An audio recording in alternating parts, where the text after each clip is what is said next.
విశ్వాసంతో చేయండి. చేసి అది దొరుకుతుందని నమ్మి నిశ్చింతగా ఉండండి. విశ్వసించేవాడికి అన్నీ ఉన్నాయి, విశ్వాసం లేనివాడికి ఏమి లేవు. ఓకేనా? రైట్. రెండవది, దేవునికి ప్రార్థన చేసేటప్పుడు స్పష్టంగా క్లియర్గా చేయండి. అయిపోయిందా? రెండవది. మూడవది, చేసినప్పుడు ఖచ్చితంగా దేవుడు ఇస్తాడు అని నమ్మండి. ఓకేనా? నేను ఆ విధంగా డైరీలో రాసుకున్నా కొన్ని కీలకమైన విషయాలన్నీ కూడా డైరీలో రాసుకొని నేను ప్రార్థించేటప్పుడు దేవుని ముందు ఆ డైరీ తీసుకెళ్ళి పెట్టేవాడిని. అందులో ఉన్న మాట చొప్పున ప్రార్థన చేసేవాడిని. ఫలితంగా ఏవైతే రాశానో అందులో అన్నీ కూడా ఒకటొకటిగా మొత్తం నెరవేర్చాడు ఆయన. హిజ్కియా మొత్తం రాసుకొని దేవుని ముందుకు తీసుకెళ్ళినట్టు అలా తీసుకెళ్ళా. ఈ ప్రయోగాలన్నీ చేశా, మొత్తం నెరవేర్చాడు. చర్చికి దారి సమస్య ఉంది, మన మందిరానికి అక్కడ దారి సమస్య ఉంటే దాన్ని కూడా డైరీలో రాసి దేవుని ముందు ఉంచితే దారులు అడ్డగించే బజారులతో పని లేకుండా మనకి సొంతంగా ఒక బజారే వేసాడు దేవుడు. పెద్ద బజార్ వేసాడు. అవేమో 12, 14, 15 అడుగుల బజార్లు, మనకి ఏకంగా 40 అడుగుల బజార్ వేసాడు. బైపాస్ నుంచి మందిరం కాడికి ఇక మొత్తం మందే బజార్ మొత్తం. ఆ బజారుల్లో కొన్ని సంవత్సరాలు చర్చికి వచ్చే వాళ్ళని వెళ్ళే వాళ్ళని తిడతా ఉంటారు. ఏడొచ్చింది గుంపు, ఏడొచ్చింది మంద, ఆదివారం వచ్చేసాలు వస్తా ఉంటారు పొలోమని అని తిడతా ఉండేవాళ్ళు వాళ్ళు. మనోళ్ళు ఆ తిట్లన్నీ తిని నవ్వుకుంటా ఇట్లా అంటున్నారన్నా అనేవాళ్ళు. అప్పుడప్పుడు దేవుని నిమిత్తమేగా పడదాం. తిట్టనిచ్చాడు. నేను స్పష్టంగా డైరీ దేవుని ముందు పెట్టి ప్రార్థన చేశాను. ఒకేసారి ఓపెన్ చేశాడు. మందిరం దగ్గర నుంచి బైపాస్ రోడ్డుకి మనకు సొంత రోడ్డు ఇచ్చేశాడు. ఇక తిరగండి, ఎంతసేపు తిరుగుతారు మీ ఇష్టం. రాత్రి పగలు మధ్యాహ్నం సాయంత్రం పొద్దున తెంపు లేకుండా తిరగండి, ఇచ్చేశాడు. నేను అనుభవించి చెబుతున్నాను. ఏ విషయమైనా నేను అప్పచెప్పటమే నా పని. నాకు తెలుసు చేస్తాడని. ఇంకా మామూలుగా చేయడు. నేను అడిగేది 5 రూపాయలే. 5 రూపాయలు అడుగుతాను, 10 ఇస్తాడులే అనుకుంటా. అడిగింది 5, ఇస్తాడని ఊహించింది 10. ఆయన 50,000 రెడీ చేసి పెడతాడు. నేను ఎచ్చులకు చెప్పట్లా, అనుభవంతో చెబుతున్నా. అందుకే అడిగే వాటికంటే ఊహించే వాటికంటే మరి ఊరకబడి అనుకున్నారా? అనుభవం. ఏది నిన్ను కోరాలో నా బతుకంత 5 రూపాయల మీదే ఉంటుంది. ఆయన 5 లక్షల కోసం ఆలోచిస్తాడు ఇద్దామని. కాబట్టి అడిగిన దానికంటే ఊహించిన దానికంటే ఎక్కువ ఇస్తాడు, కానీ తక్కువ మాత్రం వేయడు. గ్యారంటీ. హ్యాపీయా? ఎందుకంటే భూమి మీద ఉన్నంత వరకు బతకాలి కదా. ఏం చేద్దాం, ఈ శరీరం మన గొడవంతా అదేగా. అందుకు ఇస్తాడు. ఇంతకంటే శ్రేష్టమైన ఆత్మీయ జీవితం, దాని విషయంలో కూడా మనకు సాయం చేస్తాడు. ఓకేనా? సరే, నేను మీకు 2 మాటలు చెప్పాలనుకుంటున్నాను. బైబిల్లోంచి మీకు కొన్ని ఆధారాలు చూపించి మాట్లాడతాను. ఏం ఇబ్బంది పట్టలేదుగా? మా నాళ్ళు చెబుతున్నారు ఇంకా ట్రాక్టర్లు వస్తానే ఉన్నాయంట. మరి నాకు తెలిసి 1 గంట దాకా వస్తారేమో. ఏమండి? 1 గంట కొంచెం ముందు బయలుదేరి రావచ్చు కదా. కమ్మని మాటలు వినేవాళ్ళు, పాటలు వినేవాళ్ళు. పాయే. సరే, పర్లేదు. ఈ క్లైమాక్స్లోనన్నా 4 ముక్కలు అందుతాయి. ఇంకా ఎవరైనా రక్షణ సిద్ధపడితే రావచ్చా బా? ఇంకా పోలా. నేను పోలా, మీరు పోలా, ఉందా? ఇద్దరం ఉన్నాం. ఇంకా ఎవరైనా బాప్తీసం పొందకూరిన వాళ్ళు ఉంటే ఇప్పుడే వచ్చేసేయండి. మీకు ఒక ప్రశ్న ఇస్తా, నాకు ఆన్సర్ చేయండి. నేను ఈ మైక్ స్టాండ్కి ఈ మైక్ పెట్టుకొని మాట్లాడుతున్నా. ఇది పెట్టుకొని మాట్లాడుతున్నా. దీనికి ఆధారం ఏంటి? స్టాండ్. ఓకేనా? ఈ గ్లాస్ మీద ఈ మూత ఉంది. ఈ మూతకు ఆధారం ఏంది? ఓకేనా? రైట్. నా చేతిలో బైబిల్ ఉంది, దీనికి ఆధారం ఏంది? చేయనా? రైట్. ఒక పెద్ద చెట్టు ఉంది, ఆ చెట్టుకు ఒక కొమ్మ ఉంది. పక్షి రివ్వన ఎగురొచ్చి ఆ కొమ్మ మీద వాలింది. ఇప్పుడు ఆ పక్షికి ఆధారం ఏంది? దేన్ని ఆధారం చేసుకొని ఆ కొమ్మ బతికిద్ది, ఆ చెట్టు బతికిద్ది, ఆ పక్షి బతికిద్ది? ఆ కొమ్మను ఆధారం చేసుకొని ఆ కొమ్మ మీద అది ఉంటుంది కదా, కొమ్మనే కదా ఆధారం చేసుకుంటుంది. మైక్ ఆధారం ఏంది? ఈ మూతకు ఆధారం ఏంది? నా షర్ట్కి ఆధారం ఏంది? నా బాడీ. Okay, right. నా బైబిల్కి ఆధారం ఏంది? ఓకే, ఎగురొచ్చిన పక్షికి ఆధారం ఏంటి? ఇప్పుడు కొమ్మను ఆధారం చేసుకొని ఉంటుంది కదా. ఎంతమంది ఒప్పుకుంటారు? డౌట్ లేదుగా. నేను అంటాను కాదు అని. కాదు అని.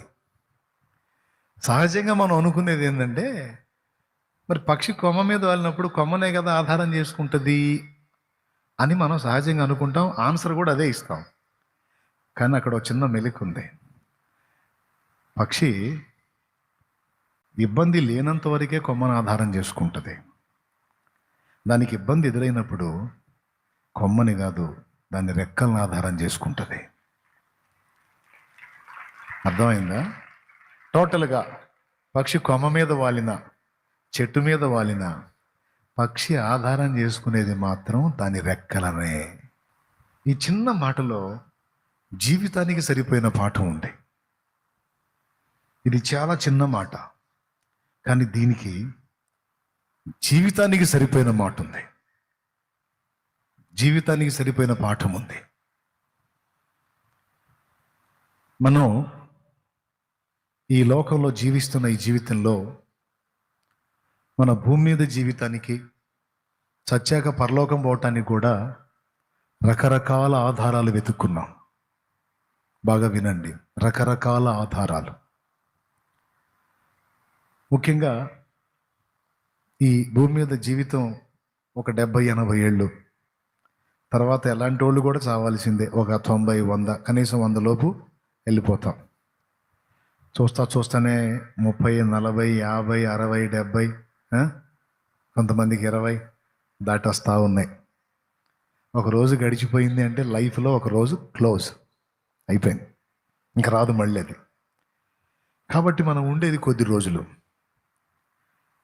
తర్వాత మనం శాశ్వతంగా జీవించే లోకం ఒకటి ఉంది.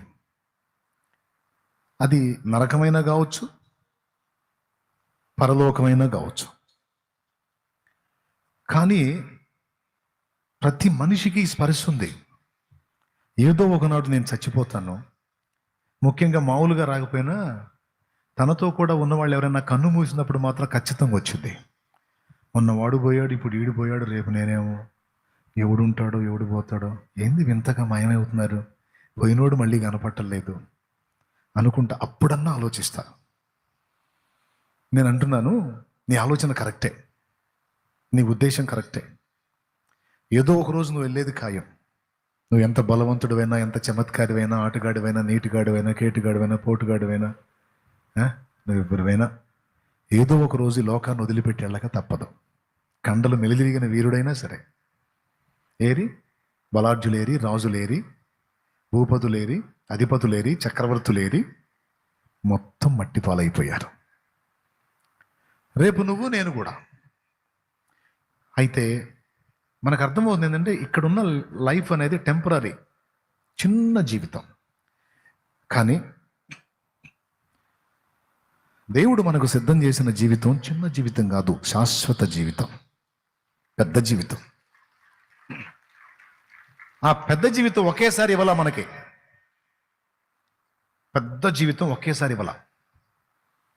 ఆ పెద్ద జీవితంలో మనం ఏ ప్రదేశంలో ఉండాలో నిర్ధారణ చేసుకోవటానికి, మనం ఏది కోరుకుంటామో దాన్నే మనకి పర్మనెంట్గా ఇవ్వటానికి ఈ భూమి మీద ఒక 80, 90, 100 సంవత్సరాల ఆయుష్కాలం ఇచ్చి ఇదొక టెస్టింగ్ పీరియడ్గా పెట్టాడు.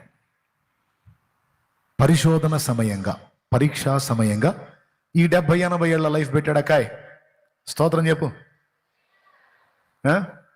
నిద్రవుతుందా? ఏం లేదుగా అనాయ్. ఇక్కడ చిన్న జీవితం ఇచ్చాడు ఎందుకు? తర్వాత వచ్చే శాశ్వత జీవితంలో మనం ఎక్కడ ఉండాలో నిర్ధారణ చేయటానికి. అందరి ఆశ ఏంటంటే నేను మోక్షానికి పోవాలి, నేను స్వర్గానికి పోవాలి, నేను పరలోకానికి పోవాలి అని. ముస్లిం నమాజ్ చేసినా, క్రైస్తవుడు ప్రార్థన చేసినా, హైందవుడు పూజ చేసినా, అన్ని మతాలోళ్ళు కలిసి దేవుణ్ణి వేడుకునేది ఒకటే, దేవుడా బ్రతుకులో నాకు మనశ్శాంతిని, ఒకడికి చేయి జాపే పరిస్థితి కాకుండా ఒకడికి ఇచ్చే పొజిషన్లో నన్ను ఉంచు. కట్టుకోవటానికి వస్త్రం నాకు, నా ఇంటి వాళ్ళకి ఉండేదానికి అంత నీడ, సచ్చిందాకా కాస్త కడుపు నింపుకోవడానికి అంత ఆహారం నాకు ఈ దేవుడా. అలాగే సచ్చాక నీ దగ్గరికి చేర్చుకో, నీతోనే ఉండాలి అని కోరి ఏ మతం వాళ్ళు ఏది చేసినా అందరి తిప్పలు అదే. బ్రతుకుల్లో అన్నీ పొంది మనశ్శాంతి పొందాలి, సచ్చాక డైరెక్ట్గా దేవుడి దగ్గరికి చేరాలి. దీనికోసం మనుషులు రకరకాల ఆధారాలు వెతుక్కున్నారు. కొంతమంది మనుషుల్నే దేవుళ్ళుగా భావించి ఆ మనుషులకే మొక్కితే ఈ మనుషులు మనల్ని స్వర్గానికి చేరుస్తారు అని నమ్మి కొంతమంది నరులను ఆధారం చేసుకున్నారు. కొంతమంది ఆ నరులకు ఇచ్చే అర్పణలను ఆధారం చేసుకున్నారు. దానికి డబ్బు మనకుంటే చాలు, మనుషుల్ని మనం శాంతింపజేయచ్చు, అందరినీ నరకానికి వేసే దేవుణ్ణి కూడా మనం కంట్రోల్ చేయొచ్చు. పైసలు మన దగ్గర ఉంటే చాలు. ఏం లేదు, మంచి కాస్ట్లీ అభిషేకం ఒకటి చేపిస్తే చాలు, దేవుడు దెబ్బకి నోరు మూసుకుంటాడు. కొద్దిగా మంచి వజ్రాల కిరీటం ఒకటి ఇచ్చేస్తే దేవుడికి పండగ చేసుకుంటాడు, మన జోలికి రాడు, అసలు మనకి డైరెక్ట్గా మోక్షం అని. కొంతమంది వస్తువుల్ని, కొంతమంది డబ్బుల్ని, కొంతమంది నదుల్ని, కొంతమంది మనుషుల్ని, అంటే స్వామీజీల్ని, బాబాజీల్ని ఆధారం చేసుకొని మనుగడ సాగిస్తున్నారు. నేను అంటున్నాను, నిజంగా నువ్వు ఆధారం చేసుకున్నటువంటి వ్యక్తులు, వస్తువులు, డబ్బు నిన్ను నిజంగా ఆ మోక్ష పదానికి, ఆ నిత్య జీవానికి, ఆ స్వర్గానికి చేర్చగలవా? నువ్వు భయపడుతున్న నరకం నుంచి నీ ఆత్మను నిజంగా రక్షించగలవా? అసలు అందులో నీకు క్లారిటీ ఉందా? లేకపోతే గుడ్డెద్దుపోయి చేలో పడ్డట్టు అయ్య చేశాడు, తాత చేశాడు, ముత్తాత చేశాడు, వాని తాత చేశాడు, మా నాన్న చేశాడు, నేను కూడా అదే చేస్తానని గుడ్డితనంలో ఉన్నావా? లేకపోతే నువ్వు ఆధారం చేసుకుంటున్న దాని విషయంలో నీకు స్పష్టత ఉందా? ఎందుకంటే చాలా సీరియస్ మ్యాటర్. 3 నాళ్ళ జీవితం కాదు, శాశ్వతమైన లైఫ్ ఉంది. అందులోనికి మనం జాయిన్ అవ్వాలంటే కనీసం ఎప్పుడు లైఫ్లో ఒక్కసారన్నా కాస్త ఆలోచించాలి కదా బ్రదర్. మీరందరూ ఆలోచించారు, ముందుకు వచ్చారు, గ్రేట్. ఆ కూర్చున్న వాళ్ళలో కూడా రక్షణ పొందిన వాళ్ళు చేతులు ఎత్తండి, చేతులు ఎత్తి అక్కడ గల్లించండి. రైట్, వాళ్ళందరూ కూడా ఆలోచించారు, ఒక అండర్స్టాండింగ్కి వచ్చేసారు. ఇప్పుడు వాళ్ళకి క్లారిటీ ఉంది. ఎందుకంటే వాళ్ళు ఆధారం చేసుకుంది రాయినో, రప్పనో, గుట్టనో, చెట్టునో, పుట్టనో, లేకపోతే వస్తువుల్లో, స్వామీజీల్లో, బాబాజీల్లో, పాస్టర్జీలనో, ముల్లాలనో, ఏమండి, డబ్బునో, అర్పణ, తర్పణ, ఆకు పూజలనో, బిల్వార్చనలో, తైలాభిషేకాలను, నెయ్యాభిషేకాలను, పాలాభిషేకాలను, పుష్పాభిషేకాలను, కోటి దీపార్చనలో, సహస్రార్చనలో, కుంకుమార్చనలో, కుంభాభిషేకాలను, పుష్కర స్నానాల్లో, పుణ్యనది స్నానాల్లో, గోదానాల్లో, భూదానాల్లో, అన్నదానాల్లో, వస్త్రదానాల్లో, కులాన్నో, మతాన్నో, ప్రవక్తలను ఆధారం చేసుకున్నారు. వాళ్ళు ఆధారం ఎవరు? లోకస్తులు కొంతమంది. కానీ వీళ్ళు మాత్రం వాళ్ళు ఎవరిని ఆధారం చేసుకోవాలా? ఎవరిని ఆధారం చేసుకోవాలా? ఎందుకంటే ఇప్పుడు చెప్పినవి ఇవన్నీ కానీ, వస్తువులు కానీ, అర్పణలు కానీ, వ్యక్తులు కానీ మానవుడు నరకానికి పోవడానికి కారణమైనటువంటి పాపము నుంచి విడిపించడానికి నేను చెప్పిన వ్యక్తులు కానీ, అర్పణలు కానీ, తర్పణలు కానీ, నదులు కానీ, వస్తువులు కానీ, డబ్బు కానీ ఏమీ చెయ్యలేవు. కావాలంటే వెతుక్కోండి. ఎందుకంటే అసలు దేవుడి మెంటాలిటీ గురించి, దేవుడి వ్యక్తిత్వాన్ని గురించిన మన వాళ్ళ ఆలోచనే తప్పు. అసలు దేవుణ్ణి ఎలా ఆలోచించారంటే ఒక లంచగొండ అధికారి లాగా దేవుణ్ణి ఆలోచించారు. ఒక లంచగొండ అధికారికి కాస్త సొమ్మిస్తే మనం తప్పు చేసినా వదిలేస్తాడు. ఎందుకంటే డబ్బుతో వదిలేస్తాడు. కొంచెం యథార్థంగా ఉండే అధికారులు ఉంటారు, వాళ్ళకి లంచం ఇవ్వాలనుకున్నానుకో తన్నబోతారు. ఎట్ట కనపడుతుంటాను నేను. మనుషుల్లోనే కొంతమంది నిజాయితీగా ఉద్యోగం చేసేటువంటి అధికారులు ఉండగా దేవుడు ఎట్టా లంచాలకు కన్విన్స్ అవుతాడో నాకు ఇంతవరకు అర్థం కాల. దేవుడు ఎలా లంచాలకు కన్విన్స్ అవుతాడో ఇంతవరకు నాకు అర్థం కాల. కానీ మన వాళ్ళని అడిగామనుకో, మనం ఇచ్చిన నిజంగా దేవుడికి చెందుతున్నాయా, దేవుడు తీసుకొని నిజంగా మనల్ని వదిలేస్తాడా అని అడిగామనుకో, ఎవరు చూశారబ్బాయ్, ఏదో మనశ్శాంతి కోసం అనే డైలాగ్ తప్ప ఇంకో డైలాగ్ వచ్చిదేమో చూడండి. వస్తే నాకు చెప్పండి. మా ఇల్లు చిలకలూరుపేట. మ్యాటర్ క్లారిటీగా ఉందిగా, కన్ఫ్యూజన్ లేదుగా. స్తోత్రం చెప్పండి. నిద్ర వచ్చిన వాళ్ళు గట్టిగా చెప్పండి. అంత బాగా వింటున్నారు అన్నమాట నేను చెప్పేది.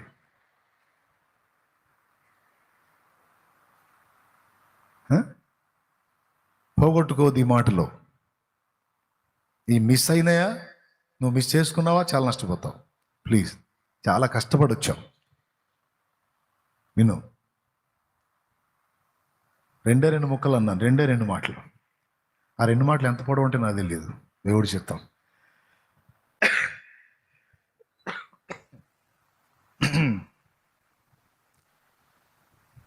దేవుణ్ణి ఎలా అభిప్రాయపడ్డారంటే ఒక లంచగొండ అధికారిలాగా అభిప్రాయపడ్డారు. కానీ వాస్తవంగా దేవుడు అలా లేడు. తప్పు చేసిన వాడిని శిక్షించడం న్యాయమా, లంచం తీసుకుని వదిలేయటం న్యాయమా? మీరు చెప్పండి, పెద్దగా చెప్పండి. శిక్షించటం న్యాయం. లంచం తీసుకుని వదిలేస్తే తప్పు చేసిన వాడితో లంచం తీసుకున్నవాడు కూడా దోష అవుతాడు. అంతేనా, ఇంకేమైనా ఉందా? ఈ సంగతి మనం కాదు, పొద్దున్న లేగిస్తే సాయంత్రం దాకా దేవుడి ధ్యాసలో ఉండే ఆర్యులు వాళ్ళు గుర్తించారు. మన వెనకటోళ్ళు వాళ్ళు గుర్తించి పూజ చేసేటప్పుడు ఒక టైంలో వాళ్ళు దేవుణ్ణి ఈ విధంగా వేడుకుంటారు. పాపోహం పాపకర్మాణం పాపాత్మ పాప సంభవ త్రాహి మాం కృపయాం దేవా శరణాగత వత్సల అన్యదా శరణం నాస్తి త్వమేవ శరణం మమ తస్మాత్ కారుణ్య భావేన రక్ష రక్ష జనార్దన అని చదువుతారు. అది విన్నప్పుడు సహజంగా మనకేమర్థమైందంటే ఆ పాపం, పాపి, పాపోహం అంటున్నాడు కదా, అందుకని మనం పోయాం కదా, మన గురించి దేవుడికి రిక్వెస్ట్ చేస్తున్నాడు, వీడు పాపాత్ముడు, ఏమి పాపాత్మురాలు, వాళ్ళు వదిలేసే క్షమించేసే అని చెప్పి ఏదో మన కోసం వేడుకుంటున్నాడులే అనుకుంటాం మనం. కానీ ఆయన ఏమన్నాడు తెలుసా? మన గురించి కాదు, తన గురించి చెప్పుకుంటున్నాడు. ఏమని? పాపోహం అంటే నేను పాపిని, పాపకర్మాణం అంటే నేను పాపకర్మలే చేస్తున్నాను, పాపాత్మ నా ఆత్మ కూడా పాపం చేతనే ఉంది, పాప సంభవ అసలు నా పుట్టకే పాపంలో పుట్టాను, రాహిమాం కృపయాం దేవా అంటే ఓ కృప కలిగిన దేవుడా నీ శరణుకు వచ్చాను, నీ శరణు వచ్చాను, అన్యదా శరణం నాస్తి అంటే నాకు వేరే వేరే మార్గాల్లో రక్షణ లేదు, అన్యదా శరణం నాస్తి అనగా నేనిచ్చే లంచాలు నువ్వు తీసుకుని నన్ను వదిలిపెట్టవన్న సంగతి నాకు తెలుసు, త్వమేవ శరణం మమ నేను బయటపడే దారి తమరే ఏదన్నా చూపించాలి, తస్మాత్ కారుణ్య భావేన. ఏమండి, ఈ కారణమును బట్టి ఓ కరుణా సముద్రుడు అయిన దేవా రక్ష రక్ష జనార్దన. నాకు నీవే దిక్కు నాయనా, జనులను ఉద్ధరించువాడా జనార్దనుడా. తమ కరుణ చొప్పున, తస్మాత్ కారుణ్య భావేన, ఈ పరిస్థితిని బట్టి తమ కారుణ్యం చొప్పున తమరే నాకు రక్షణ మార్గం చూపించాలంటున్నాడు. అవునో కాదో పోయి అడుగు, ఈ మంత్రం ఉందా లేదా, దాని అర్థం ఇదా కాదని అడుగు. మా ఊరు చిలకలూరిపేటే. కాదంటే నేరుగా రా. దేవునికి స్తోత్రం, హల్లెలూయా. ఇప్పుడు చెప్పండి, పొద్దున్న లెగిస్తే సాయంత్రం దాకా భక్తిలో మునిగి అతనికే దిక్కు లేకపోతే సంవత్సరానికి ఒకసారి భక్తి చేసే నీ గతి నా గతి ఏంది? అంటే మన వాళ్ళకి ఏం చేస్తున్నారో, చేస్తున్న ఏం ఒరుగుతుందో క్లారిటీ లేదు. మన వాళ్ళు ఏవేవి ఆధారం చేసుకున్నారో అవి మన వారిని రక్షించలేవన్న సత్యం మన వాళ్ళకి అర్థం కాల. ఇది ఎంత బాధాకరం.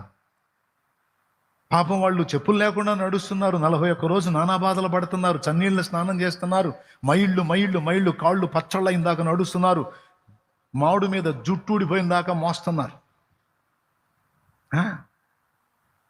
నానా బాధలు. కొంతమంది అయితే కత్తులతో గాయాలు చేసుకుంటారు, కొంతమంది ఇటు నుంచి ఇటు గుచ్చుకుంటారు. ఎందుకురా నాయన ఈ సాహసాలు అని అంటే పాపాలు పోతాయండి. మొన్న ఒక ఎక్కడో గుహలో దేవుడు ఉన్నాడని గుహలోకి పోయి ఆ దారిలో ఇరుక్కుంది. ఆమెను ఇట్లాగినా వామ్మ అంటుంది, అట్లాగినా వామ్మ అంట. సరిగ్గా పోయి అదేమో జానాబెత్తడు గుహ ద్వారం. మరి ఎట్లా పిచ్చిదానా ఎందుకు ఇరుక్కున్నావు నువ్వు అంటే, దేవుడయ్యా స్వామయ్యా, దేవుడు ఎట్లా నన్ను ఎట్లా నాయన భగవంతుడు ఎట్నో ఆమెను మొత్తానికి బయటికి తేలని నా యాగిపడ్డారు పాపం పోలీసు వాళ్ళు. ఇప్పుడు ఎవరికి ఏ బాధ వచ్చినా పోలీసు వాళ్ళగా ముందుండేది పాపం.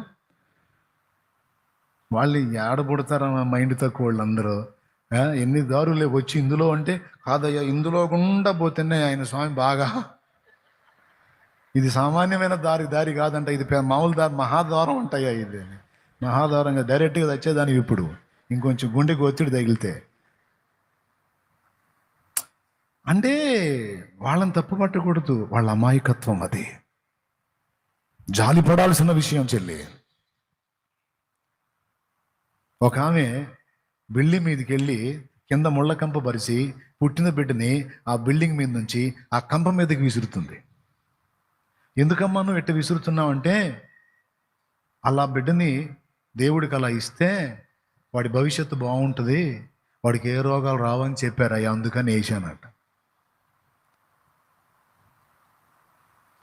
నాకు తెలిసిన ఒక ఆయన ఉన్నాడు, ఆయన కొడితే మంచి జరిగిద్దంట, సంతానంద స్వామి.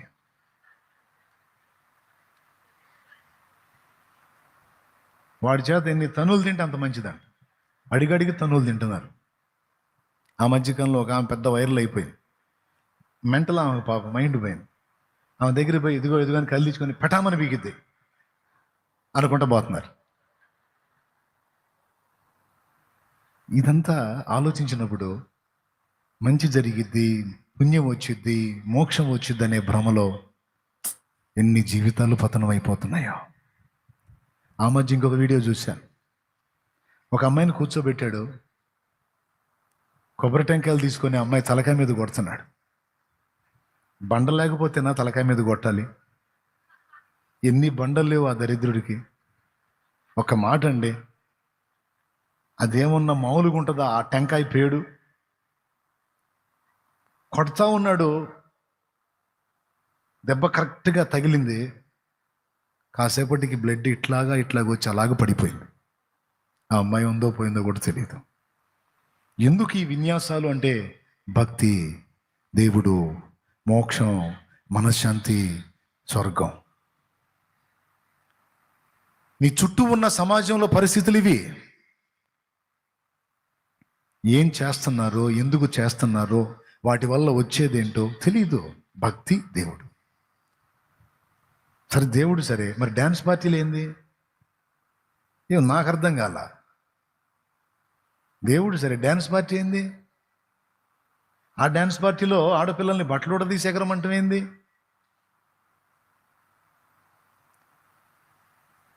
అసలు నీ తల్లి స్త్రీ కాదా? నువ్వు కట్టుకుంది స్త్రీని కాదా? నువ్వు ఆడపిల్లని కనలేదా? నీ తోడ పుట్టింది ఆడపిల్ల కదా? వాళ్ళకన్నా భిన్నంగా అక్కడేముంది? అసలు అన్నిటికంటే ముందు నీ జన్మస్థానం కదా. ఇదెక్కడి వికృతం రా, ఇదెక్కడి పైశాచికత్వం? దేవుడి పేరుతో ఎలాంటి హేయమైన పరిస్థితులు! ఏంటి ఇది అంటే, తెల్లవార్దులు అలా ఉండి చేస్తే మంచిది. అందుకని మామూలుగా ఉండం కదా, అట్ట చేస్తే ఉంటాం. అందుకని వాని జన్మస్థలాన్ని చూడటానికి ఆరాటపడుతున్నాడు. ఏమనుకోవాకండి. ఏం చేస్తున్నారో, ఎటు పోతున్నారో, ఏ విధం అవుతున్నారో, ఈ మాటలు నేను మాట్లాడడం ఒక్కొక్కడికి మామూలుగా మండదు. ఇటు దొరికితే ఈయన చావగొట్టాలని అనిపించింది నన్ను చూస్తే. అయినా పర్వాలా, నేను మాట్లాడుతుంది యథార్థం. నువ్వు దేవుడి పేరుతో, భక్తి పేరుతో నువ్వేం చేస్తున్నావు? నువ్వు చేసేది ఎంతవరకు కరెక్ట్? నువ్వు తాగుతున్నావు, తందనాలు ఆడుతున్నావు, ఎగురుతున్నావు, గంతులేస్తున్నావు. నువ్వు ఇంత ఖర్చు పెట్టి, కోట్లు కోట్లు ఖర్చు పెట్టి కార్యక్రమాలు చేశావు. ఒక తాగుబోతు మారాడా? ఒక కొత్తవాడు తాగుబోతు అవతారం ఎత్తాడా? చెప్పండి ఒకసారి. ఇదిగో ఇది కూడా భారీ ఖర్చుతోనే ఏర్పాటు చేశాం. నిన్న కొంతమంది, పొద్దున కొంతమంది, ఇదిగో ఇప్పుడు కొంతమంది. ఎలాంటి జీవితాలు? నాకు వద్దు ఆ పాడు బ్రతుకని, నాకు దేవుడు కావాలి, క్రొత్త జీవితం కావాలి, నూతన జన్మ కావాలని వాటిని విసర్జించి వచ్చారండి. ఇది దేవుడు అంటే, దేవుడి క్రమం అంటే, దేవుడి పద్ధతి అంటే. కొన్ని బ్రతుకులు మారాలి, కొన్ని బ్రతుకులు మారాలి, కొన్ని బ్రతుకులు మారాలి. నేర చరిత్రలు రద్దయిపోవాలి, క్రైమ్ రేట్ తగ్గిపోవాలి. అది క్రీస్తు సువార్తలో జరిగింది. కానీ సమాజంలో మనం గమనిస్తే తరతరాల అజ్ఞానంలో, అంధకారంలో కొట్టుమిట్టాడుతూ సత్యం తెలుసుకోవటానికి పాపం ఏ కోశానన్నా ఆలోచిస్తే అది కూడా తెలుసుకోవడానికి వీలు లేకుండా కొంతమంది ఉన్మాదులు బయలుదేరి మనం ఆ గుడ్డితనంలోంచి బయటికి వెళ్ళకూడదు. అధర్మమైనా స్వధర్మమే ధర్మం, పరధర్మానికి వెళ్ళకూడదు మనం అని లెక్చర్లు ఇచ్చి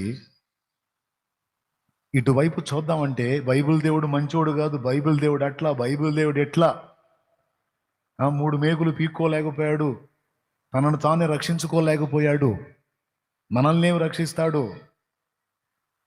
అసలు ఎందుకు సిలువెక్కాడు? అయినా మేకులు పీక్కొని దిగటం గొప్పతనమా? చచ్చిపోయి తిరిగి బతకటం గొప్పతనమా? మైండ్ ఉన్నోడు చెప్పాలి సమాధానం. మేకులు తీసుకొని దిగటం గొప్పతనమా, లేకపోతే ప్రాణం పెట్టి తిరిగి 3వ నాడు సజీవుడై లేవటం గొప్పతనమా? ఏది గొప్పతనం? తిరిగి లేవటం, చచ్చి తిరిగి లేవటం గొప్పతనం.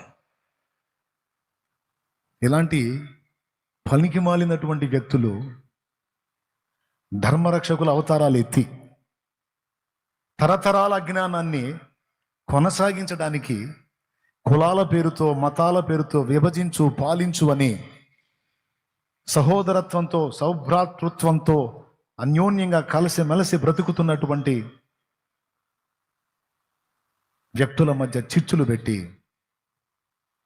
కొన్ని ప్రాణాలు పోవడానికి కారణమవుతున్నారు, కొన్ని జీవితాలు నాశనం అయిపోవడానికి కారణమవుతున్నారు. ఈ మత ఉన్మాదంతో యూత్ని నింపి, యవనస్తుల్ని నింపి, వాళ్ళ చదువుకునే జీవితాలు, వాళ్ళ చిన్న చిన్న జీవితాలు, వాళ్ళకి ఆవేశం ఎక్కువ. ఈ టీనేజ్ దగ్గర నుంచి ఈ మేజర్ వయసు అంటే 21 సంవత్సరం నిండిన దాకా వాడు ఏం ఆలోచిస్తాడో, ఎటు పోతాడో వాడికి తెలియదు. వాడు నంబర్ 1 మూర్ఖ అవతారంలో ఉంటాడు. వాడికి తెలియదు, ఒకటి చెప్తే వినడు. 13 నుంచి 21 సంవత్సరం వరకు పిల్లలు ఎలాంటి పొజిషన్లో ఉంటారు? అలాంటి పిల్లలకి నూరిపోసి, ఇతరుల మీద ఉసిగొలిపి, వీళ్ళు పెద్ద మనుషుల్లాగానే పీఠాల మీద కూర్చొని చలామణి అవుతూ యవనస్తుల హృదయాల్లో మత విష బీజాలను నాటి వాళ్ళని వీధుల్లోకి, బజారుల్లోకి, ప్రదేశాల్లోకి పంపి వాళ్ళ మీద కేసులయ్యి, వాళ్ళ చిన్న చిన్న జీవితాలు, చదువులు ఆగిపోయి, ఉద్యోగాలు వచ్చే పొజిషన్ లేక జీవితాలు సర్వనాశనం అవుతుంటే వాళ్ళ ఆనందాన్ని వాళ్ళు పొందుతున్నారు. ఎవరు? వీళ్ళని ఉసిగొలిపేటువంటి వ్యక్తులు. మీరు జాగ్రత్తగా వింటారా? వినాలి. జరుగుతుంది ఇది ఈనాడు సమాజంలో. ఏం చేద్దాం? వాళ్ళు ఆధారం చేసుకున్నారు వీళ్ళనే. వాళ్ళు ఎటు తీసుకెళ్తున్నారు? యవనస్తుల్ని నాశనం వైపు తీసుకెళ్తున్నారు. భౌతికంగా, ఆత్మీయంగా. ఇప్పుడు గ్రాహం స్టెయిన్స్ని, ఆయన ఇద్దరు పిల్లల్ని కారులోనే దహనం చేశాడు ఒకడు. ఎన్నాళ్ళు జైలు జీవితం జీవించాల్సి వచ్చింది? అసలు వాళ్ళలో ఆ మత ఉద్వేషాన్ని రెచ్చగొట్టి అంత దారుణమైన హత్యలు చేయటానికి ఒక యవనస్తుడికి ఎలాంటి ఆలోచన ఎలా వచ్చింది? ఎవరి ద్వారా వచ్చింది? దానికి ప్రేరకులుగా ఉన్నవారెవరు? మత ఉన్మాదం నిండినోళ్ళ. మన దేవుడు యుద్ధాలు చేశాడు, మన దేవుడు దుష్ట శిక్షణ జరిగించాడు. మనం కూడా కత్తి పట్టాలి, కదం తొక్కాలి, శాల్తీలు లేపాలి. అదేరా ధర్మరక్షణ అని మొదలుపెట్టి విన్యాసాలు చేసి కత్తులు జుడిపించి ప్రాణాలు తీస్తున్నారు. తీసి వాళ్ళు ఏమన్నా బాగుపడుతున్నారా? జీవితాన్ని శాపంగా మార్చుకుంటున్నారు. చచ్చి నరకానికి రెడీ అవుతున్నారు. వాళ్ళేం బాగుపడట్లా, వాళ్ళ కుటుంబాలేం పచ్చగా లేవు. కానీ వాళ్ళని ఉసిగొలిపారు చూడు. ఆ ఉసిగొలిపిన వాళ్ళు పీఠం మీద పీఠం, పీఠం మీద పీఠం, అగ్రపీఠాలు ఎక్కుతున్నారు గొప్ప వ్యక్తుల్లాగా. ఈరోజు ఎవరిని ఆధారం చేసుకుంటున్నారో, ఏ విధంగా జీవితాలను నాశనం చేసుకుంటున్నారో జస్ట్ మీకు ఒక మాట అందించాలని చెప్తున్నాను నేను. ఇక్కడ కూర్చున్న వాళ్ళలో ఆ తరహా వ్యక్తులు ఎవరైనా ఉంటే ఒక్కసారి నేను చెప్పే అనాలిసిస్ కొంచెం ఆలోచన చేయండి. నేను చెప్పిన ఈ పరిశీలన కొద్దిగా మీ మతికెక్కనివ్వండి. ఈ ఒక్కరోజుకి ఆకలిని పట్టించుకోవద్దు, ఈ ఒక్కరోజుకి నిద్ర అనేదాన్ని పట్టించుకోవద్దు. ఇంక అయిపోతుంది ఈ రాత్రితో, ఈ కోటాలు క్లోజ్. మళ్ళా సంవత్సరం ఇదే పగటి కోటంతో ముగుస్తుంది. ఓకేనా? యేసు ప్రేమ నీకేమిస్తా? ఎంతమందికి అర్థమవుతుందండి? 2 చేతులు ఎత్తి స్తోత్రం చెప్పండి. ప్రతిఫలాలు అడగలేదు, డబ్బులు అడగలేదు, ఫీట్లు చేయమని లేదు, పాటలు పడమని లేదు. న్యాయం ప్రకారం పాపం చేసిన వాడికి వచ్చే శిక్ష ఏదైతే ఉందో అది న్యాయం ప్రకారం వచ్చింది. అయితే దాన్ని నీ మీదికి నా మీదికి రాకుండా న్యాయం ప్రకారం శిక్షను ఓకే చేశాడు జడ్జిగా. అక్కడ న్యాయాధిపతిగా న్యాయాన్ని జరిగించాడు. ఏ శిక్షణ అయితే ఖరారు చేశాడో మనందరికీ, ఆ శిక్షను మనందరి తండ్రిగా ఆ ఒక్కడే దిగొచ్చి ఆ శిక్ష అంతా తన మీద వేసుకొని ఆయన పవిత్ర రక్తముతో మనందరికీ విడుదల ప్రకటించిన ఏకైక వ్యక్తి. ధర్మానికి ధర్మం, న్యాయానికి న్యాయం, అదే టైంలో ప్రేమ. ఈ 3 నెరవేర్చి ఆయన సిలువను చూపించి, ఆయన త్యాగాన్ని చూపించి, నువ్వు చేసిన పాతకాలకు అవన్నీ నేను వేసుకొని నేను ఇంత శ్రమను అనుభవించాను నా కుమారుడా, ఇంకా నువ్వు అందులో బతుకుతావా అన్న ఒక్క ప్రశ్నతో గుండెని బద్దలు చేసి దుర్మార్గుల్ని మార్చి పడేశాడు. కఠినాత్మల్ని మార్చి పడేశాడు. తాగుబోతులు, దొంగలు, వ్యభిచారులు, ద్రోహులు, లోపులు, వామ్మో ఎంత భయంకరమైన జీవితాల్లో ఉన్నవారో మారిపోయారు. దేన్ని బట్టో తెలుసా? యేసు ప్రేమ, యేసు త్యాగం, యేసు నీతి ప్రవర్తన, యేసు న్యాయ విచక్షణ, యేసు పవిత్ర పరిశుద్ధ జీవితం, యేసు సిలువ. Full clarity. ఇందులో గుడ్డితనం లేదు, అజ్ఞానం లేదు, గుడ్డెద్దు పోయి చేలో పడ్డట్లేదు, ఎవడో పోతే నేను పోయానని ఏదో పనికిమాలిన ఆధారం, అంతకంటే కాదు. ఇది సరైన ఆధారం. పక్షి కొమ్మ మీద ఉంది, కానీ దేన్ని ఆధారం చేసుకుందన్నాను? అందరు నోరు తెరిచి చెప్పండి. రెక్కలు. మనం ఆధారం చేసుకోవాల్సిందేంటో 2 మొక్కలు చెబుతానన్నా కదా. మొదటి మొక్క అయిపోయింది. ఇంకొక మొక్క ఉందా అనుకోవాకండి. ఉంది. అది చెప్పకపోతే చాలా నష్టపోతారు. అది కూడా చెప్తా. అది ఎంత పొడుగుంటుందో అనుకోవాకండి, కొంచెం అయిపోయిద్దిలే. హ్యాపీగా ఉన్నారు కదా? నిద్ర వచ్చిన వాళ్ళు స్తోత్రం చెప్పండి. అది మళ్ళీ బుక్ అవుతున్నారు వీళ్ళు.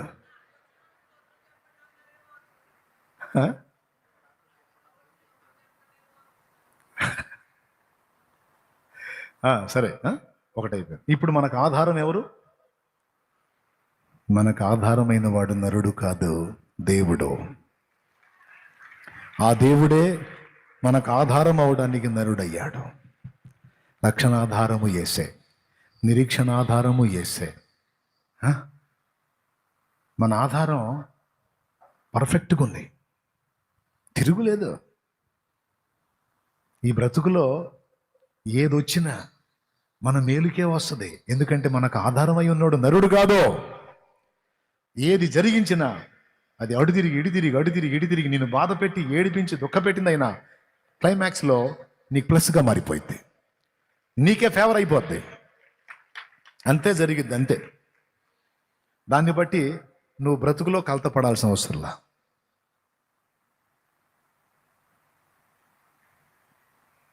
చిత్రలేఖనాలు పోటీలు పెడితే ప్రశాంతత ఉట్టిపడేటట్టు ఒక బొమ్మ గీయమని సార్ చెప్పాట పిల్లలకి.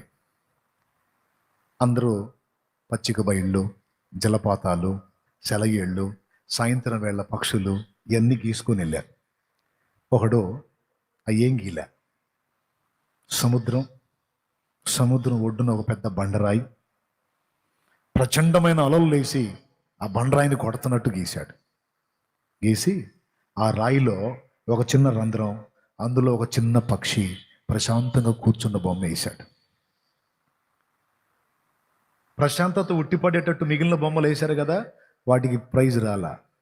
ప్రచండమైన అలలు లేచి సముద్రం మీద కొడుతున్న దీనికి వచ్చింది.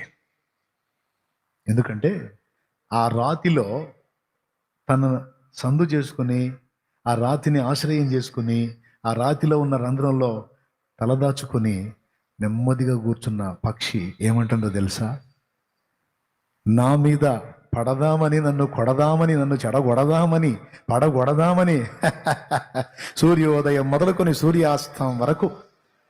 సూర్యాస్తమయం నుంచి మళ్ళా సూర్యోదయం వరకు ఎగసి పడుతున్న పిచ్చి అలలారా, మీ ఆశలు ఎప్పటికీ తీరావు. వై? నేను ఆశ్రయం చేసుకుంది బండని. మీరు కేవలం జలమే, నీరే. మీరు ఎంత కొట్టినా అది పగలదు. ఏమంటారు? ఇప్పుడు మన ఆశ్రయం ఎవరు? నీవు నాకుండగా, నీవే నాడగా, నీవు నాకుండగా, నీవే నాండగా, నీవే నా ఆత్మదాహము తీర్చిన, వెంబడించిన పండవు.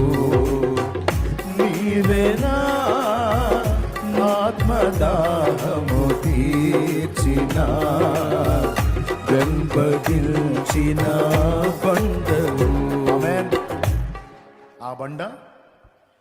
ఆ బండ 1 కొరింథీ పత్రిక 10వ అధ్యాయం 5వ వచనం. ఓకే, ఇప్పుడు మనకు ఆశ్రయమైనోడు రక్షించగలవాడా, రక్షించలేనోడా? తనని, తన వారిని రక్షించుకోవడానికి ఇతరులను ఆశ్రయించినోడా? కాదు, మనల్ని రక్షించడానికి మహిమను వదిలిపెట్టి భూమి మీదికి దిగొచ్చినోడు. పర్ఫెక్ట్, తిరుగులేదు. నమ్మితే సిగ్గుపడం. ఆయన తప్పకుండా ఇక దేన్ని ఆధారం చేసుకున్నా సిగ్గు గ్యారెంటీ. అయిపోయిందండి. ఫైనల్లో గాలి పోవటం గ్యారెంటీ. నాయనా మహాన్ బావా, నువ్వేదో ఉద్ధరిస్తావని నిన్ను ఆశ్రయించాను నాయన, జీవితం అంతా తమరికే ధారపోసాను. ఇదేమిటి నాయన, నువ్వేం క్యూలో ఉన్నావు? ఆయన ఎవరు నాయన? ఆయన అక్కడ ఉన్నాడు సింహాసనం మీద. ఆయన ఎవరు? యేసుప్రభు అంట. ఆయన కూర్చున్నాడు. ఆయన మహాన్ బావా, నీ సంగతి ఏంది నాయన అంటే, నేను మహాన్ బావ నేను నీకు చెప్పానంటారా? నేను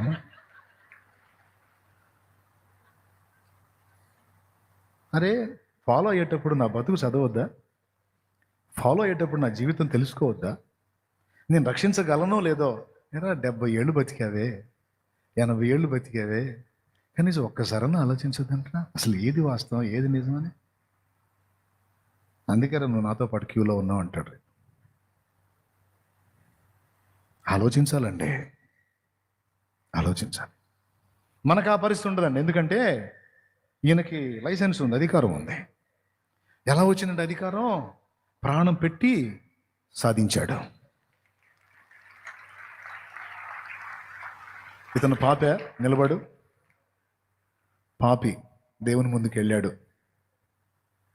పేరు నాన్న రత్నరాజు. పాపి దేవుని దగ్గరికి వెళ్ళాడు. రత్నరాజు చిట్టా అంతా ఓపెన్ అయింది. న్యాయం ప్రకారం రత్నరాజు, నువ్వు శిక్షార్హుడివి నాన్న. మరి చాలా పాపాలు ఉన్నాయి నాన్న నీ జీవితం మొత్తంలో. మరి ఆ తీర్పు ప్రకారం, న్యాయం ప్రకారం నువ్వు నరకశిక్ష అనుభవించాలి నాయనా. మరి లేదు, నువ్వు కరెక్ట్ కాదు అని ధర్మం చెప్తుంది. ధర్మమును అనుసరించిన దేవుడు అడుగుతాడు. అప్పుడు నీ పక్కన యేసు ప్రభు స్పెషల్ ఏందో చెప్తున్నా. ధర్మానికి న్యాయానికి సమాధానం చెప్పడానికి నీ ప్రక్కన యేసు ప్రత్యక్షమవుతాడు. ఆయన ఏమంటాడు తెలుసా? రత్నరాజు పాపే, పాపాలు చేశాడు. తనకు తెలిసినంత వరకు చాలా తప్పులు చేశాడు. కానీ 2026వ సంవత్సరం ఫిబ్రవరి నెల, ఈరోజు డేటు 21వ తారీఖున నన్ను తెలుసుకొని నన్ను ఆశ్రయించి నా రెక్కల కిందికి వచ్చాడు. నా బిడ్డ, నా కుమారుడు రత్నరాజు చేసిన తప్పులన్నిటికీ నేను పొందాను శిక్ష. నేను చెల్లించాను వెల. నా రక్తమును బట్టి, నేను చేసిన ప్రాయశ్చిత్తమును బట్టి నా కుమారుడు నిర్దోషి. ఎందుకంటే ఆ దోషాలని నేను ఎత్తుకున్నాగా, దానికి కావలసిన శిక్ష నేను పొందానుగా అని యేసు నీ పక్షమున నిలిచి తాను నీ కొరకు చేసిన ఆ యజ్ఞాన్ని చూపిస్తాడు. అప్పుడు ఆ రక్తమును బట్టి, ఆ యాగమును బట్టి, బలిదానమును బట్టి, ఎందుకంటే ఆయన చేశాడు కాబట్టి నీవు ధర్మం ఎదుట, న్యాయం ఎదుట అంగీకరించబడతావు. ఎందుకంటే దోష శిక్ష అక్కడ పడింది, నీకు రక్షణ దొరికింది. ఇది నీకు అర్థమైందా లేదా? ఇలా చేసిన వ్యక్తులు ఎవరన్నా ఇంకొకళ్ళు ఉన్నారా? అమ్మ మీరు కూడా చెప్పండి రా. ఏదో అందరూ గుంపంతా లేచి వస్తుంటే నేను కూడా వచ్చాను, ఇక్కడ కూర్చున్నాను అనుకునేవమ్మో. పునాది పటిష్టంగా లేకపోతే ఇల్లు కూలిపోయిద్దమ్మా. మీకు కూడా పునాది గట్టిగా ఉండాలి. అప్పుడు గొంతు మీద కత్తి పెట్టినా చంపితే చంపుకోరా, నువ్వు చంపిన ఆయన బతికిస్తాడు. నిజమైన దేవుడిని నమ్ముకున్నాను రా నేను. ఇప్పుడు నీకు అధికారికంగా ఆన్సర్ చేసే దమ్ము ఎవరికుంది నాయన? ఎవరికుందని అర్థమైంది నీకు? యేసు ప్రభు. ఎందుకు? వెల చెల్లించాడు కనుక. మిగిలిన వాళ్ళకి ఎందుకు లేదు? వాళ్ళు చేయలేదు కనుక. కాబట్టి మనం వాళ్ళని దూషించాల్సిన అవసరంలా. ఇంకా అవకాశం ఉంటే వాళ్ళు కూడా రేపు మనతో పాటు ఆయన దగ్గరికి వస్తారు, ఆయన రక్తాన్ని ఆశ్రయిస్తారు. వాళ్ళు కూడా దేవుడు ఆమోదిస్తే ఎవరు? మనం మొక్కినోళ్ళు. ఇప్పుడు మనల్ని యేసుప్రభు దగ్గరికి వెళ్ళొద్దని అడ్డగించేవాళ్ళు కాదు, పొరపాటును కూడా కాదు, వాళ్ళు కాదు. మనం ఎవరికైతే ముఖ్యమో వాళ్ళ చరిత్ర నిజమైతే వాళ్ళు కూడా యజ్ఞాలు యాగాలు చేశారులే రాజులుగా. ఏదన్నా వాళ్ళకన్నా ఎగ్జామ్షన్ ఉంటుందేమో కానీ యేసు ప్రభు ఇచ్చిన అవకాశాన్ని వినియోగించకుండా, యేసు ప్రభు దగ్గరికి రాకుండా, వచ్చే వాళ్ళని రానియకుండా అడ్డగించే వాళ్ళ గతి ఉంటుంది బ్రదర్స్. వర్ణనాతీతం. ఎంతమందికి అర్థమైందో చేతులు ఎత్తండి. అర్థమైన వాళ్ళందరూ చేతులు ఎత్తండి. దేవునికి మహిమ కలుగును గాక. ఓకేనా? థ్యాంక్ యూ నాన్న. కూర్చో. ఇంకా డౌట్ లేదుగమ్మా మీకు కూడా? ఎవరు మనకి దిక్కు? నోరు తెరవండి అమ్మ, దండం పెడితే అయిపోయింది. నాకు కూడా ఓపిక అయిపోయిందా? ఎవరు? ఇంకెవరు లేరుగా? మళ్ళీ 4 రోజుల తర్వాత మరే ఫలానా దగ్గరే బో సత్యం కనపడుతుందంట అనగానే ఏడా అని పోయావనుకో, ఇక అంతే సంగతులు. ఆ సత్యం ఏమో కానీ నీవు వచ్చిన సత్యం పోగొట్టుకొని మళ్ళీ నరకానికి పోతావు. సత్యన నేను చెప్పిన యేసు అనే సత్యాన్ని మాత్రం వదలొద్దాం. ఈ ఫైనల్గా నేను అందిస్తున్న స్టేట్మెంట్ ఈ కూటాల్లో, ప్రాణం మీదికి వచ్చిన ఎన్ని చేదైన అనుభవాలు ఎదురైనా యేసుని మాత్రం వదలొద్దు. కొన్నిసార్లు నీ విశ్వాసాన్ని పరీక్షించడానికి కొన్ని శ్రమలు రానియొచ్చు, అయినా నిలవడు. ప్రార్థనే చేయి. ఆయనే రప్పిస్తాడు, ఆయనే తప్పిస్తాడు. ఓకేనా? అంతేగాని ఆయన మాత్రం యేసులో నిలిచి ఉన్నంత వరకు పరలోకం గ్యారంటీ. యేసును విసర్జించి పక్కకి వెళ్ళిపోతే నరకం గ్యారంటీ. ఓకేనా? రైట్, అయిపోయి. ఇక రెండో ఆధారం, నీ దేవుడు మొదట, తర్వాత నీ రెక్కలే నీకు ఆధారం. ఇది ముగింపు. ఒక్కొక్క ఆడపిల్ల భర్తను ఆధారం చేసుకుంటుంది, కానీ ఊహించదు అనూహ్యమైన మలుపు జీవితం తిరిగి సడన్గా భర్త కన్ను మూస్తాడు. భర్త కన్ను మూసినప్పుడు ఈమెకి లోకం తెలియదు, ఇక ఎలా బతకాలో తెలియదు, పిల్లలకి ఎలా రెక్కలు తేవాలో తెలియదు. భర్త ఉన్నంత వరకు అన్నీ ఆయనే చూసుకుంటాడు, అన్నీ ఆయనే చేస్తాడు, ఆయన చాలా తెలివైనోడు, చాలా చురుకైనోడు, అమ్మో అసలు నన్నేం చేయనీడు, నేనంటే చాలా ప్రేమ, అసలు అమ్మో ఆయన అసలు మంచిదేరా తల్లి, నీ భర్త మీద నీకు ఓవర్ కాన్ఫిడెన్స్, నీ ప్రేమను బట్టి ఉంటుందమ్మా. కానీ జరగరాంది జరిగితే, ఇక్కడ గమనించాల్సిన విషయం ఏంటంటే, తల్లిదండ్రులైనా, పిల్లలైనా, భార్యాభర్తలైనా, స్నేహితులైనా, సంఘము, సేవకుడు, విశ్వాసులైనా గుర్తుపెట్టుకోవాల్సిన ఒక కీలకమైన విషయం ఇదే. మొట్టమొదట నీ దేవుడు నీకు ఆధారం. రెండు, ఆ దేవుడు నీకు ఇచ్చిన శక్తి, జ్ఞానం నీకు ఆధారం. నీ వంతు నువ్వు అన్ని విషయాల్లో ఆరితేరిన అనుభవాల్లో రెడీగా ఉండాలి. అలా కాకుండా ఎవరినో ఆధారం చేసుకొని వాళ్ళున్నారు నాకేం, వీళ్ళున్నారు నాకేమని ఆధారాలు చేసుకొని అడుగులేస్తే అవి ఏ మలుపులైనా తిరగొచ్చు. చివరికి నువ్వు ఎందుకు పనికి రాకుండా చివరికి ఆత్మహత్య కోసం ఆలోచన చేసుకునే కర్మ పట్టొచ్చు. ఏమైనా అర్థమైందా నేను చెప్పింది? నువ్వు ఒక మంచి భార్యగా ఉన్నావు, నీ భర్త గొప్పవాడు, తెలివైనవాడు, అంత మాత్రాన నువ్వు గూట్లో పక్షిలాగా ఉండొద్దు. నీవు కూడా సమాజ స్పృహ తెలుసుకొని పరిస్థితులు తారుమైతే ఎలా ఎలా బతకాలి, సమాజంలో బిడ్డల్ని, కుటుంబాన్ని ఎలా లాక్కు రావాలి. ఒకవేళ సడన్గా నా భర్తకి ఏదైనా సమస్య వస్తే ఆయనని, పిల్లల్ని, కుటుంబాన్ని నేనే నడపక రావాలంటే నేను చురుగ్గా ఉండాలి కదా అని ఒక ఆడపిల్ల రెడీ కావాలి. నేను చెప్పిన విషయాలు ఆ చేదైన అనుభవాలు అనుభవించిన ఆడపిల్లలకు అర్థమైతే ఎంతమంది ఒప్పుకుంటారు? ఊహించని పరిస్థితులు వచ్చేస్తున్నాయి జీవితంలోకి, బిత్రపోతున్నారు. అయ్యో దేవా ఏంటిది? నేను అంటున్నాను, మొర్దెకై దగ్గర గూట్లో పక్షిలాగా ఉంది ఎస్తేరు. కానీ ఒక సమయం వచ్చింది, ఎస్తేరు మంచి అవకాశం వచ్చిందిరా, అహస్వేరోషుకు భార్య అయ్యే ఛాన్స్, నువ్వంటే వెళ్దుగానే వెళ్ళింది. అప్పటిదాకా ఆయన ఇంట్లో గూట్లో బతికిన ఎస్తేరు ఒకసారిగా పోటీలోకి వెళ్ళి ఓడిపోలా, గెలుచుకొచ్చింది. 127 సంస్థానాలకు రాజు వాని హృదయాన్ని కొట్టింది. హెబ్రీ స్త్రీలు చురుకైనోళ్ళు, నా చెల్లెలారా, నా తల్లులారా, అబ్బాయి అన్నీ చూసుకుంటాడు, చేస్తాడని ఉన్నాయన్నీ రాశానయ్యా, మొత్తం రాశా, నమ్మకంగా రాయించుకొని సంతకం చేయించుకొని నన్ను ఇక్కడ చేర్చాడయ్యా, నేను సత్యానో బతికానో కూడా చూడట్లా. ఎందుకు రాశావు మా అమ్మ? కొడుకయ్యా, నమ్మబలికాడయ్యా, వాడంత దుర్మార్గుడు నాకేం తెలుసు, నా బిడ్డేగయ్యా నమ్మా.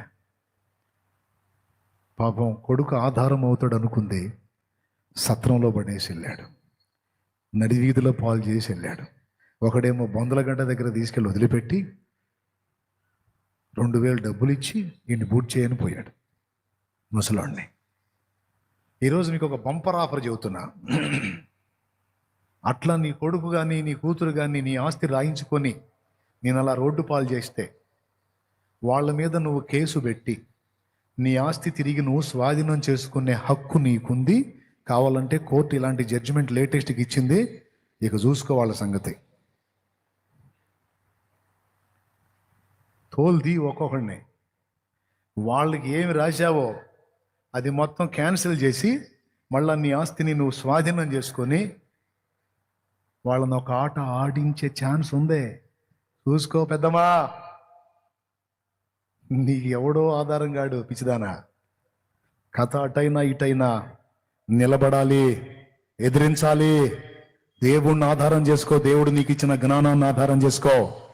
ఎవరి శక్తి మీదో, ఎవరి జ్ఞానం మీదో, ఎవరి తెలివితేటల మీదో ఎవడో దయ చూపుతాడని ఎవడి దయ కోసమో బతుకొద్దు నువ్వు. ఎవడి దయ కోసమో నిలబడద్దు నువ్వు. దేవుడే నీకు ఆధారం. దేవుడు నీకు ఇచ్చినటువంటి తలాంతే నీకు ఆధారం. ఏమంటారండి? అన్నయ్య ఉన్నాడు, అన్నయ్య అన్ని చూస్తాడు అంటే అన్నయ్య పోతే, తమ్మయ్య ఉన్నాడు అన్ని తమ్మయ్య చూస్తాడని అన్నయ్య నువ్వు జులాయిగా తిరిగితే, తమ్మయ్య తేడా పడితే సుక్కలు కనపడతారు అన్నయ్య నీకు. ఏం కనపడతాయి?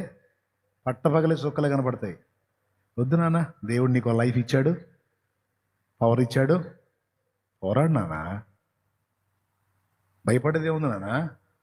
రెడీ కావాలి కదా నాన్న, దేనికైనా సిద్ధమవ్వాలి.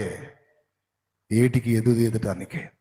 ఎవడో నీకు శాశ్వతంగా తోడు రాడు, ఒక దేవుడే నీకు తోడు. విశ్వాసులకు కూడా చెప్తున్నాను, మా నాయకుడు ఉన్నాడు, మా నాయకుడు ఉన్నాడు, మా నాయకుడు ఉన్నాడు, మా నాయకురాలు ఉంది అనుకోద్దు. నీ నాయకుడు ఉన్నా లేకపోయినా, నాయకురాలు ఉన్నా లేకపోయినా వాళ్ళు ఎల్లకాలం నీతో ఉంటారా? నీతో నడుస్తారా? నువ్వే దేవునికి దగ్గర అయిపోవాలి.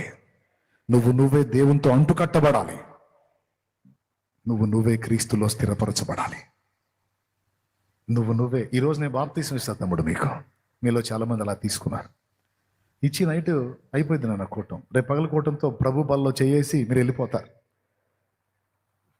తర్వాత మీ ఊర్లు నేను వస్తానా అమ్మా, మీ ప్రదేశాలకు నేను వస్తానా? ఏమో, దేవుడు దయ చూపితే ఎప్పుడన్నా ఛాన్స్ ఇస్తే కనబడతానే తెలియదు. కానీ నేను మీకు కనబడినా కనబడకపోయినా, వచ్చినా రాకపోయినా, నా తమ్ముడా, నా చెల్లి, దేవభక్తి విషయంలో నీకు నువ్వే సాధకం చేసుకోమ్మా.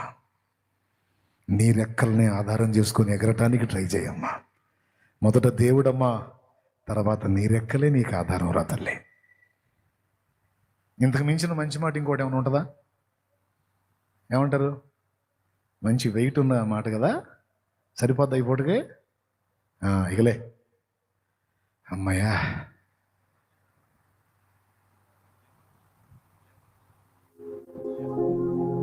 ఏంది లేవరింది?